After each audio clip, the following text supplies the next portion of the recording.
پیارے دوستوں، حضرت ادریس علیہ السلام حضرت شیت علیہ السلام کے نواسے تھے اور حضرت آدم علیہ السلام کی وفات کے 100 سال بعد آپ پیدا ہوئے۔ آپ اللہ کے تیسرے نبی تھے۔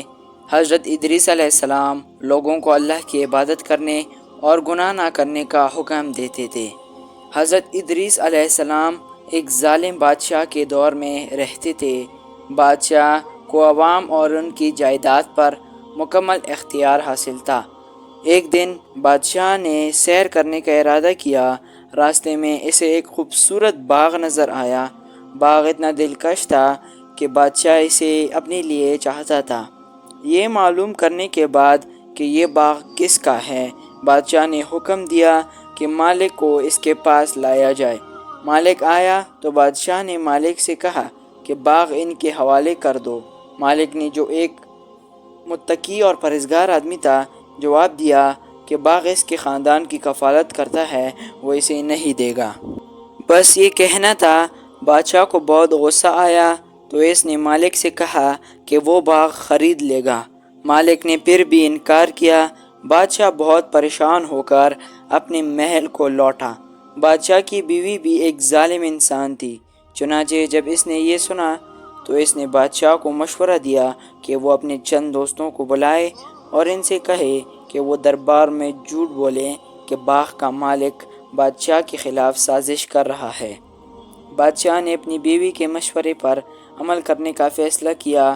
اگلے دن مالک کو عدالت میں بلایا گیا اور اس پر بادشاہ کے خلاف سازش کرنے کا الزام لگایا گیا۔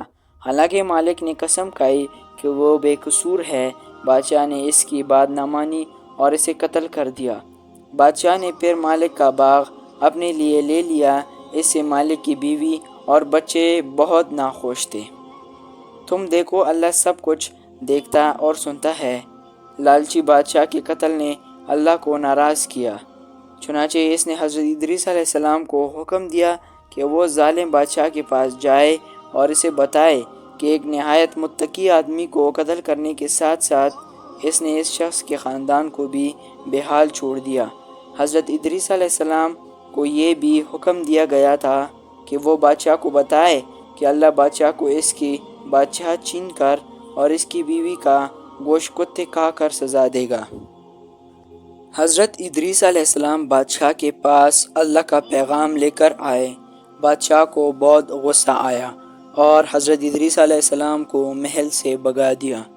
ملکہ نے یہ سن کر فیصلہ کیا کہ کچھ آدمی بھیجے جائیں تاکہ وہ حضرت ادریس علیہ السلام کو قتل کریں۔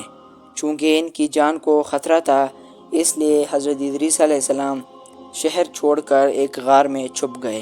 اللہ کی مدد سے ایک فرشتہ ہر روز حضرت ادریس علیہ السلام کو رزق دیتا تھا۔ حضرت ادریس علیہ السلام نے اللہ سے دعا کی کہ بادشاہ کے اس فعل کی وجہ سے اس بستی پر کوئی برکت نہ بھیجے۔ حضرت ادریس علیہ السلام کی دعا اللہ نے جلد ہی قبول کر لی۔ سلطنت کا تخت الٹ دیا گیا۔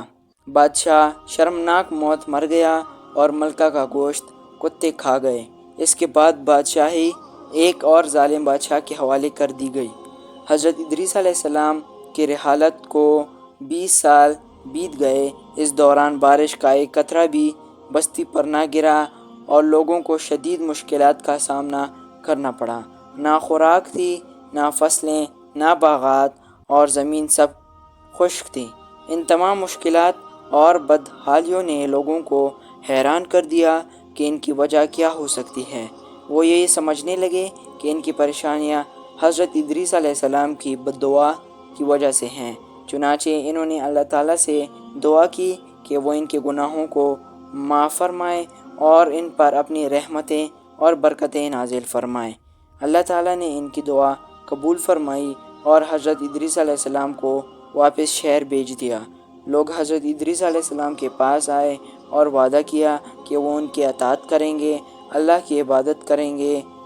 حضرت ادریس علیہ السلام نے کئی سالوں تک اپنی قوم کی رہنمائی کی۔ وہ ایک ایسے نبی تھے جن کی تمام امتوں میں عزت اور محبت تھی۔ آخر کار اللہ تعالیٰ نے انہیں آسمانوں پر اٹھا لیا جہاں وہ آج بھی زندہ ہے۔ اس کہانی کا ہماری آج کی زندگی سے کیا تعلق ہے؟ اگرچہ بادشاہ کے پاس پوری سلطنت تھی، لیکن وہ زیادہ کا لالچی تھا اور وہ باغ چاہتا تھا جو ایک متقی آدمی کا تھا۔ اس کے لالچ نے اسے اس شخص کو قتل کرنے پر اکسایا جس سے اللہ کا غضب اس پر نازل ہوا۔ ہمیں اس پر خوش ہونا چاہیے جو اللہ نے دیا ہے اور لالچی نہیں ہونا چاہیے، کیونکہ لالچ تباہ کن نتائج کا باعث بن سکتا ہے۔ سب سے زیادہ اللہ کی ناراضگی ہم سے ہے۔